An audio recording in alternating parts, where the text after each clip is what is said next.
The secret of the sun-kissed papayas. The island of Opanui was turning brittle.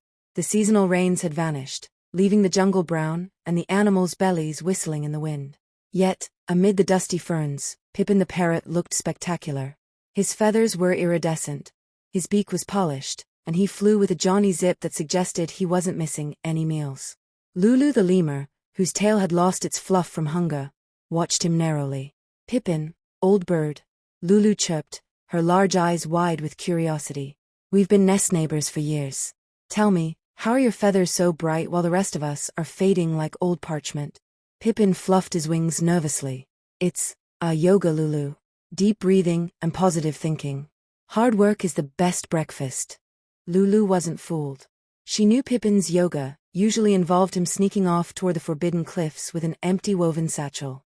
The shadow in the canopy. The next morning, before the sun had even warmed the sand, Lulu was a ghost in the trees.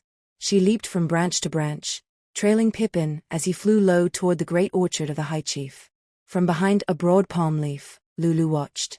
Pippin wasn't doing yoga, he was a winged bandit. He was plucking sun-ripened papayas and golden mangoes that were reserved only for the chief's table. Aha! Lulu swung down on a vine, landing gracefully beside him. Pippin nearly lost his tail feathers in fright. "Lulu, this is the High Chief's grove. If we're caught, it's the cages for us. I only take a single fruit to keep my strength up, but you have a look in your eye that worries me."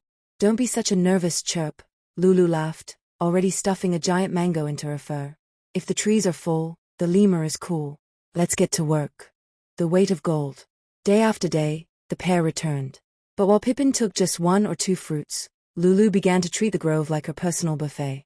She wove a massive basket from vines, filling it until the fibers groaned. "Lulu, look at the tide," Pippin whispered one afternoon, his eyes darting toward the chief's path. "It's 1745. The guards do their rounds when the tide hits the rocks. We have to fly. Just one more cluster of dates." Lulu grunted, her basket now so heavy it was sinking into the soft mud. "A lemur must have a pantry, Pippin. I'm thinking ahead."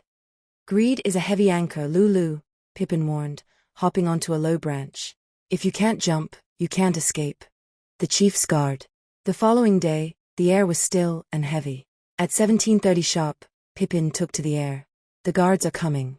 I can hear the drums. I'm leaving, Lulu. Now? Just 2 more papayas." Lulu squealed, her head buried in a fruit-laden bush. Pippin didn't look back. He knew the rhythm of the island, and he knew the sound of the guards' spears clattering. He gripped his small bag in his talons and vanished into the canopy. "Wait, Pippin!" Lulu cried, trying to hoist a basket that was twice her size. Thud! It slipped from her paws. "Help me. I can't climb with this. It's too much." But the only answer was the rustle of the wind. Pippin was a speck in the distance, flying for his life. Suddenly, the leaves parted. The High Chief's guards, draped in ceremonial armor, looked down at the greedy lemur surrounded by a mountain of stolen fruit. Well, it seems we've found our little shadow,"